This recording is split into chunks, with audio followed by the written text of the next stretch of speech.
Hello and welcome to this week's BizSmart Lunch and Learn webinar. Our weekly webinars are aimed to provide advice and share knowledge amongst business owners on key business topics and specialist areas.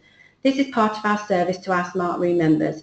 If you are not already a member or a BizSmart client who would like to access our archive of webinars, then please visit our website biz-smart.co.uk and go to the Smart Room page. Our host joining me today is BizSmart founder Kevin Brent. But before we start the webinar, can I ask you all to use the question mark function on your screen to post any questions that you may have for Kevin, and he will do his best to answer them all at the end of the session. Thank you, Kevin. Over to you. Brilliant. Thanks, Caroline. Fantastic.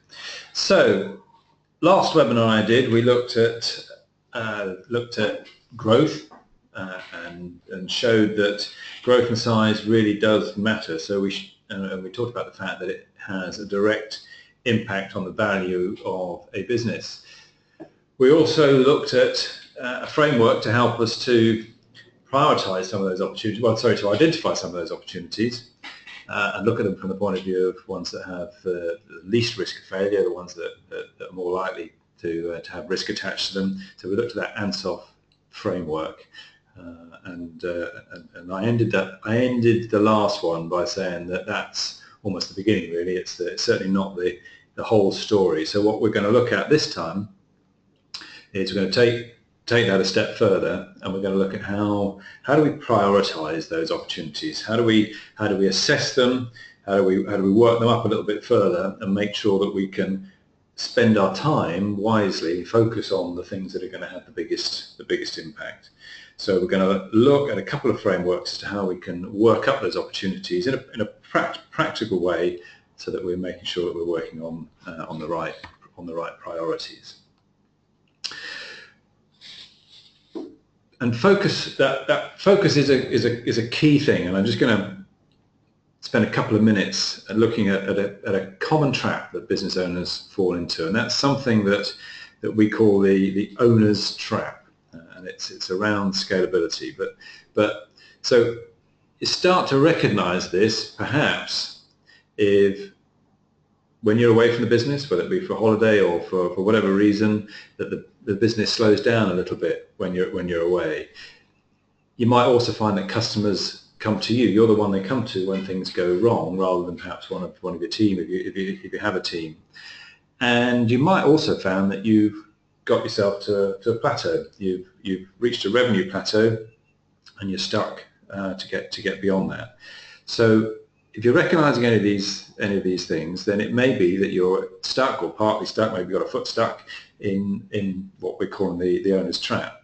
And not only are businesses stuck in this trap stressful to run, but it also has a major impact on the value of that business, because nobody's going to want to buy a company that is highly dependent on the owner. And it also means that it is extremely difficult, if not impossible, to scale that business.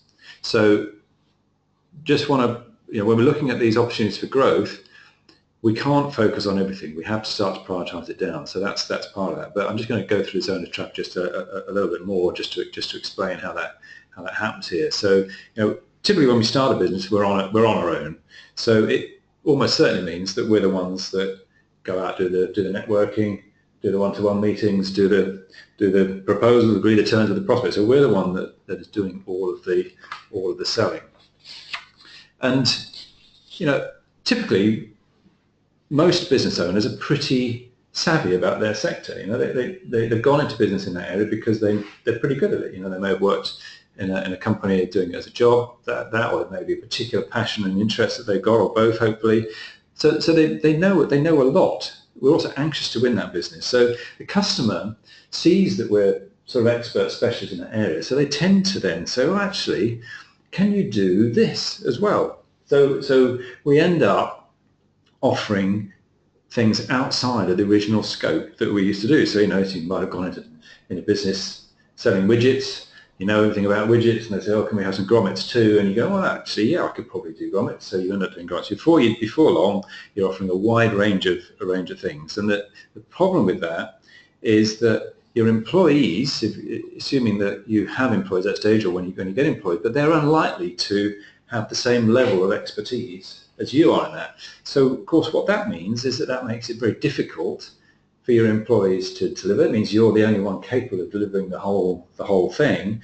You get the final seal of approval to things before they go out or whatever it might be. So you're very much involved in that. You are the one that is capable of delivering, which in turn means that the customer then will come to you when there are difficulties. But equally, they'll come to you when they want more of stuff. So you're the one that they come to. So the consequence of all of that, as we saw earlier, is that businesses depend on you. It will slow down when you're out of the business. They will come to you when something goes wrong, and chances are you will get stuck at some point. You will reach a plateau in your revenue. It could be at 100,000, it could be at 500,000, it could be at 1 million, it could be at 10 million. But at some point, you will reach that plateau. So how do we escape from that?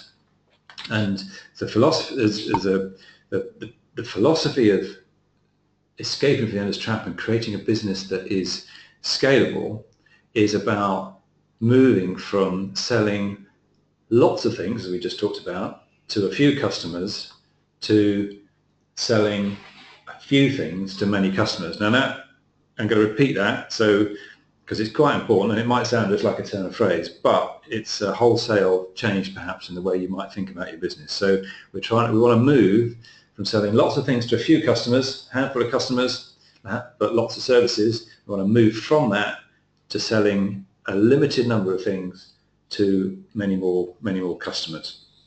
And it is a wholesale shift, and it is essential if we want to grow that business.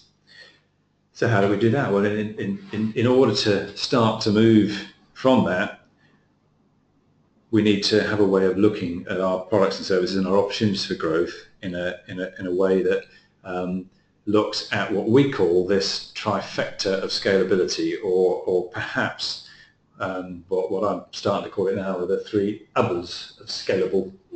Right, so you'll see what I mean in a minute. But your products and services have to meet these three criteria for it to be scalable. And this is the first framework that I was talking about earlier. So first of all, they've got to be teachable,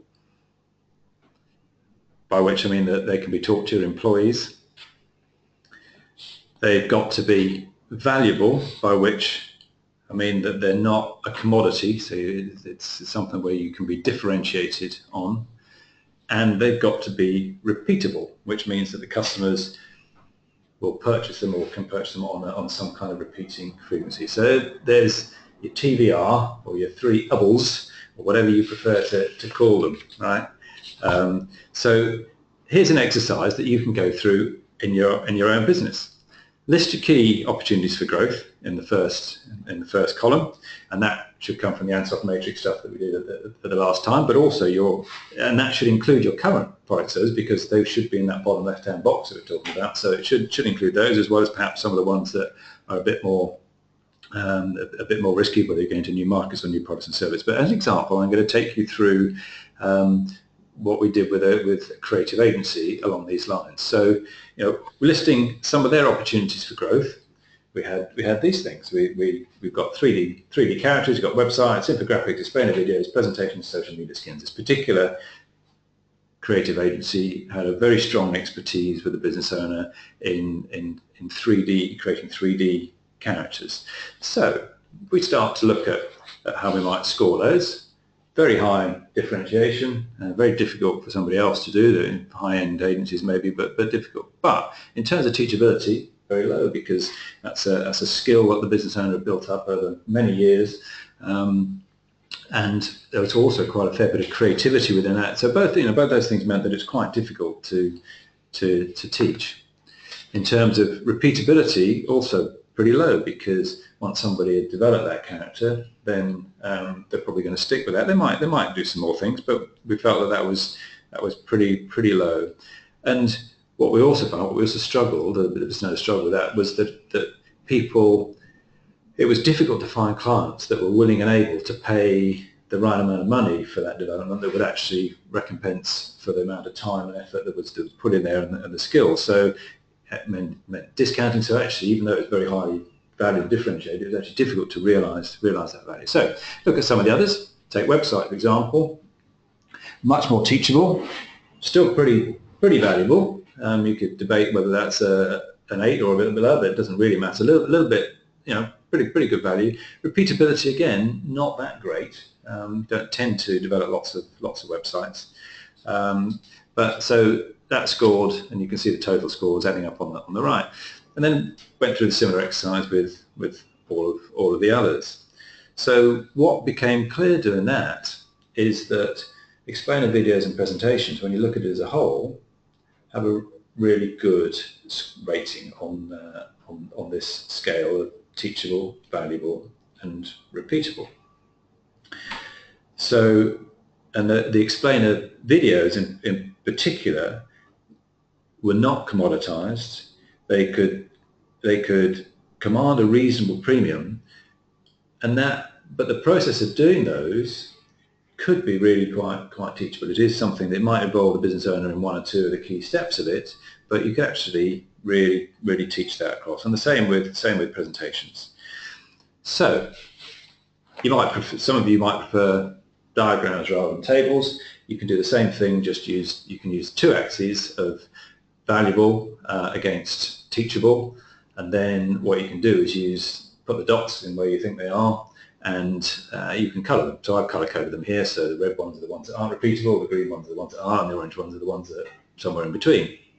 So what you're looking for here, and it doesn't really matter, same with the scoring, it doesn't really matter whether you give something an 8 or a 7, it's the relativity that's important here, so you can start to move them around and actually see. So what you're looking for really here are things towards the top right hand corner that we could focus on. You're probably not likely to, so ideally top right hand corner that are green, you're not likely to have very much in the bottom left hand corner, because if you've been doing stuff that is not teachable, not very valuable, I don't think you'd have been doing that for very long, so you've probably already got rid of those sort of type things. But what you might well find is that you've got things as we've got here in the top left and bottom right.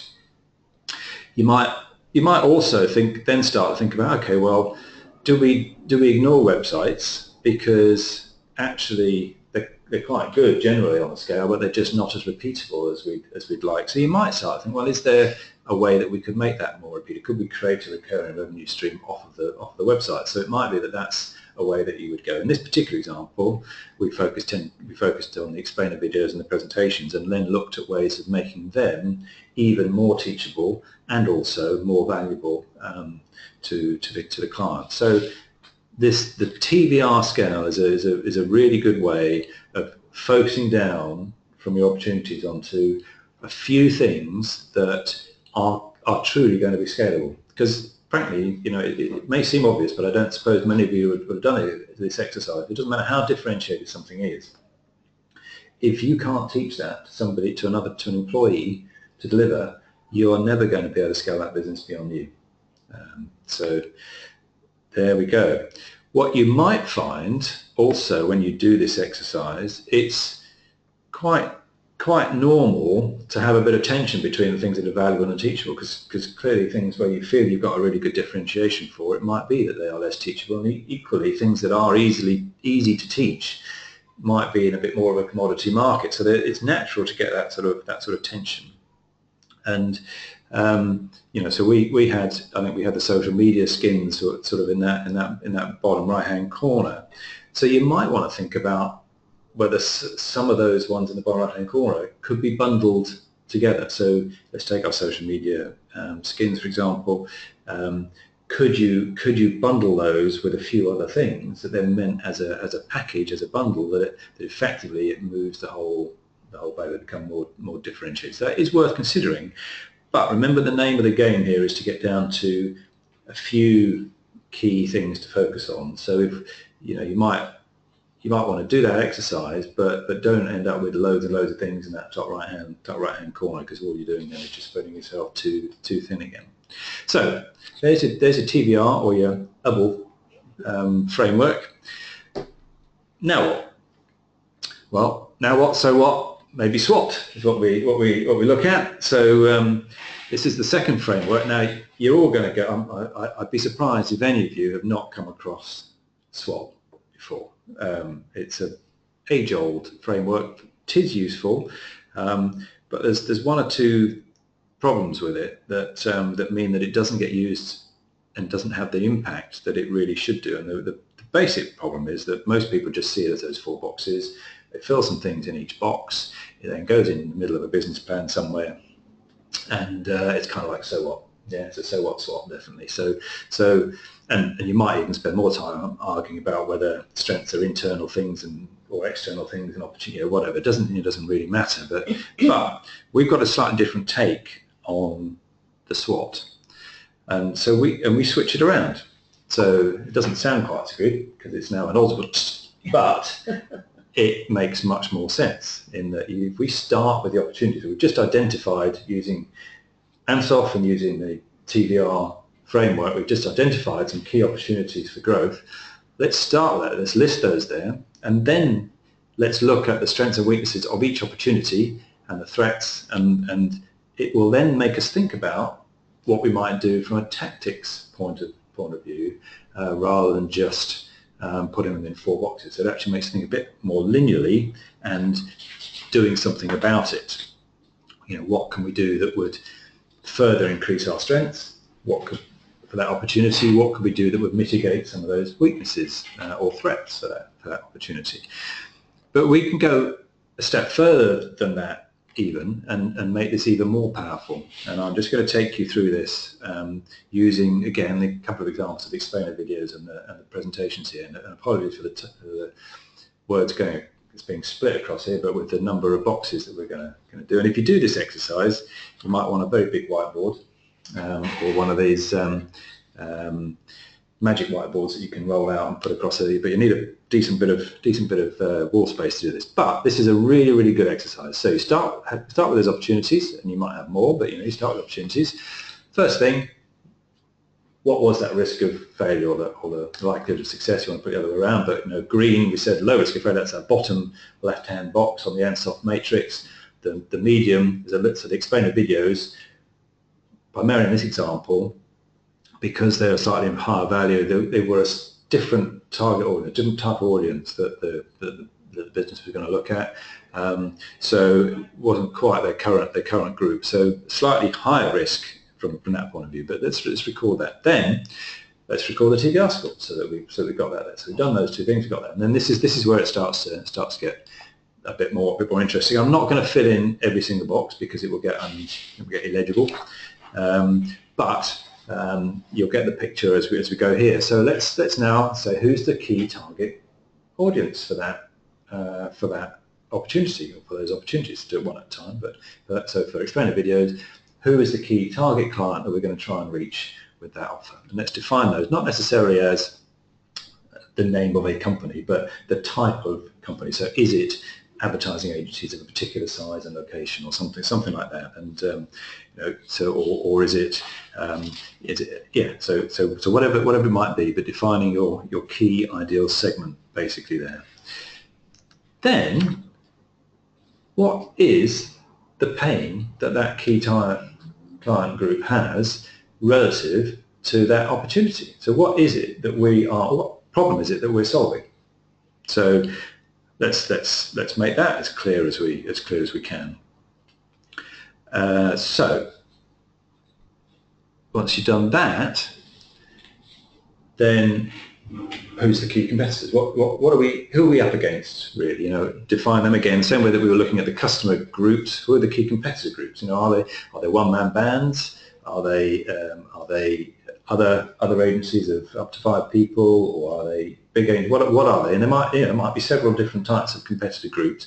So let's list those down. And again, this is all aligned, so it's relative to the key target clients and that key opportunity that we're talking about.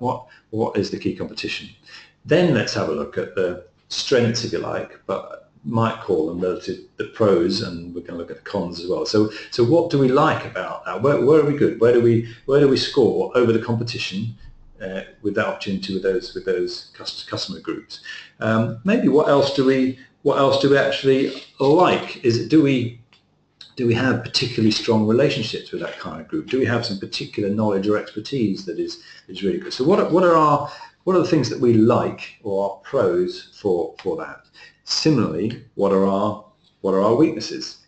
So if we think we're weak against a particular type of customer competitor group with those customers and opportunity, what are those weaknesses? But also, what don't we like about that kind of customer group? So maybe they have a particularly onerous tendering process, or maybe they're late payers, or something else that is maybe not specific to the competition, but is more specific to the type of client that we're looking at there. So the things that we like and the things that we don't like about that opportunity with that target group and relative to the competition that we're looking at.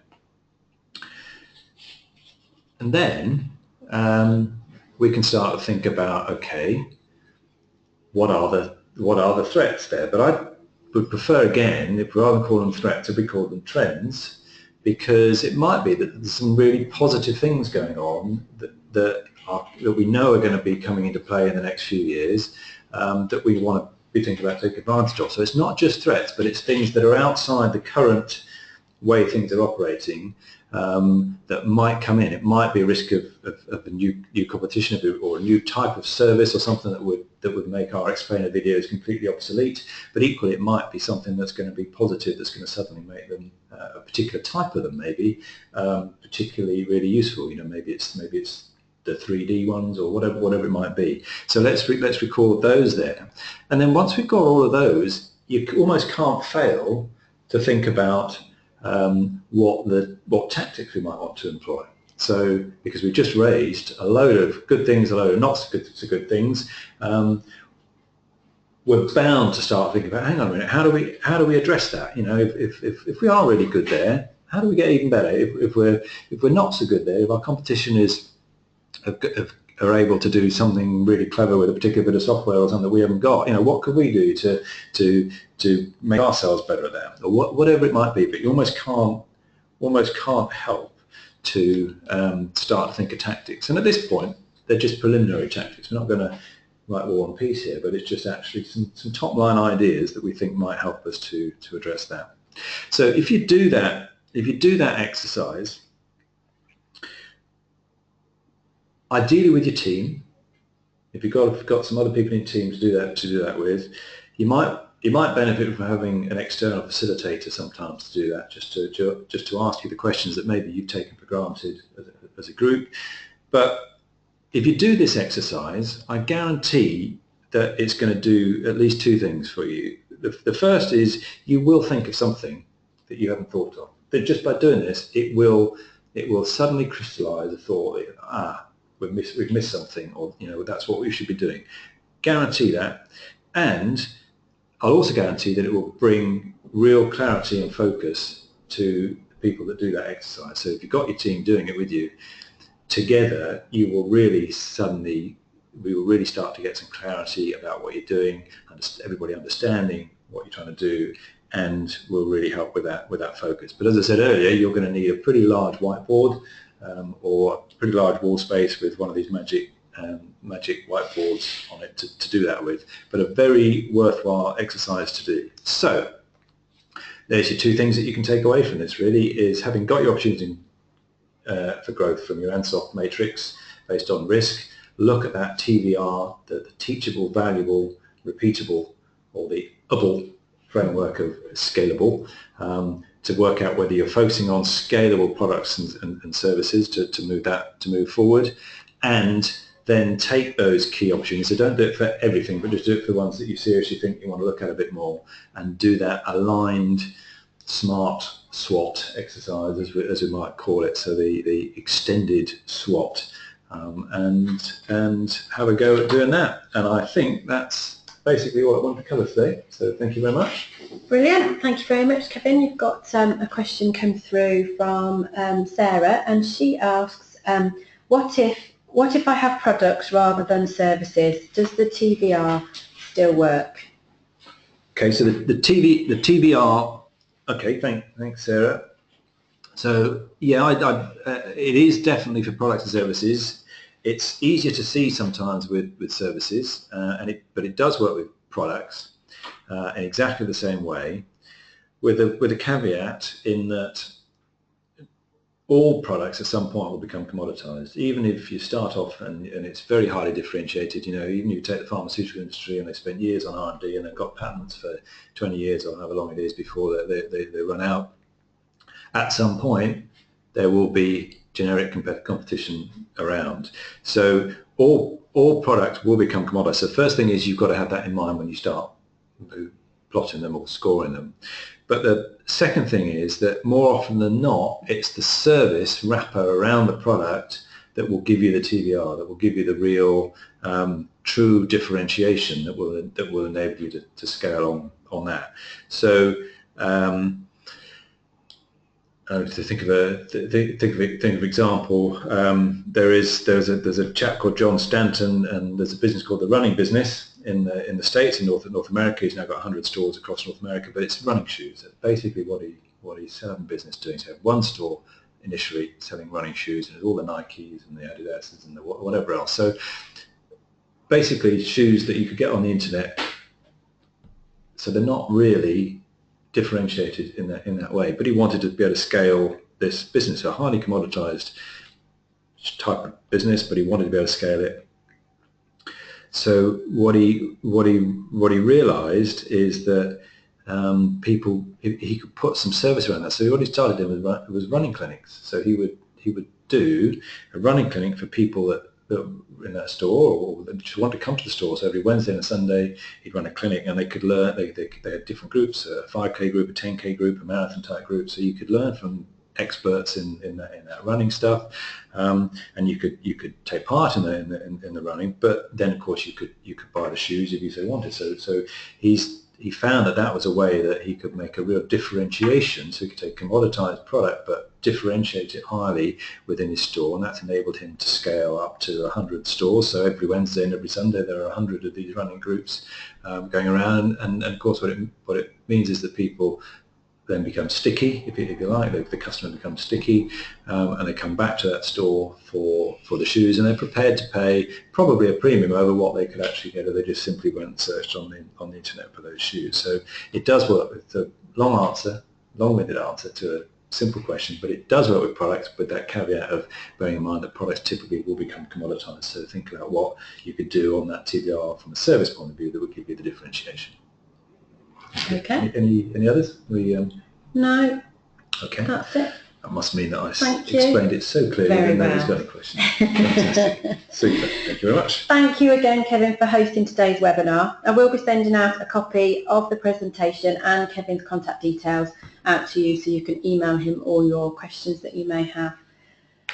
Just a quick reminder before we close, this webinar is part of our service to our Smart Room members, and if you're not already a member or a BizSmart client and would like to access our archive of webinars, then please visit our website biz-smart.co.uk and go to the Smart Room page.